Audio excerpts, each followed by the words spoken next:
To start this month's show, it's my pleasure to welcome the history-making Evan Lowe, the youngest Asian American and openly gay mayor in the country. Evan last joined us for our July 2008 edition of Outlook video, so he'll have plenty to catch us up on. Our guest tonight began his public office life at age 23. His meteoric rise has caught national attention. We are delighted to have in our studio the youngest openly gay mayor in the nation, the mayor of the city of Campbell, California, Evan Lowe. Thanks, Mayor Lowe, for taking time from your busy schedule to be with us tonight. Thank you very much for having me, but please call me Evan. Oh, great. So why don't you tell us a little bit about your career and your meteoric rise? Well, it's certainly a very humbling experience, but one that I don't take lightly. A great responsibility for a city in the heart of Silicon Valley, and so I'm hoping to do a good job and live up to the quality and standards that our residents are hoping for. That you being young and gay and Chinese American, how much of an issue was that in getting elected?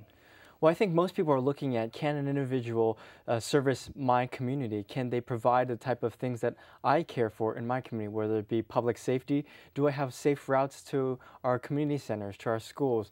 Do we have the necessary items that we need in our city? And so day-to-day activities, I think what people look for is the ability and experience for people to be able to provide the quality of life that they need and deserve.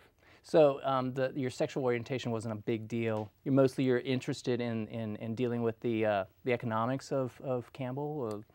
I mean, what's the issues that you're dealing with? Sure, we don't necessarily have a gay pothole, a straight street sign, and so as it relates to sexual orientation, it doesn't necessarily play into the public dialogue. But in terms of public policy, we generally focus on land use issues as it relates to regional issues, higher density, and making sure we have good traffic flow. Tell me about the networking issues that that you have undertaken with the surrounding mayors and stuff like that.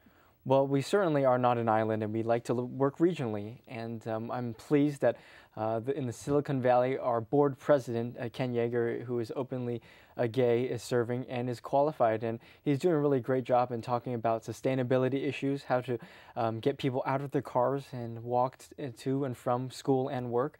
So we're looking at some really great ideas moving forward. And particularly in a hard economic climate, there's not much we can do as it relates to new initiatives, but certainly it's one that we are looking to try to do. Ken's been on our show a few times, and we look forward to seeing him again. And I'm glad that he's also on the City Council, and that's how you got your start too, right? Sure, yeah. I was elected in 2006 on the City Council. 2 years later, served as vice mayor for the city, and currently now serve as mayor. I saw stuff about the Huffington Post. You're on there. You're on Wikipedia. What other famous things have you been shown on? Well, you know, it's a really unique opportunity again to serve, and there was a lot of attention focused on the ascension that I made to this position. And certainly humbled by that, and received correspondence from people all over the country and quite frankly all over the world, people who aren't as fortunate to live in a community that we live in, feeling comfortable not to live in a charade of normality and not being comfortable with themselves and being openly gay. And so, you know, I hope that served as a position and a role model for others to say you can be comfortable with who you are and still serve and do great things for your community. Now you must get letters about people who are aspiring to be like you. Sure, there's a lot of people who are curious as to the process and curious as to how does one get in a position and participate in the public dialogue. And I think in this era, we're seeing more civic participation amongst different generations, and that's very hopeful for me and for everyone abroad. Well, how did you get so ballsy to do that, you know, to be open, to be out so young of an age, you know? I mean, where did you get that courage from, or is it just you're born with it? Sure. Well, I think a lot of it comes from my upbringing with my father, who's very active in public service, serving on the Chambers of Commerce, Lions Club, Kiwanis Club, etc.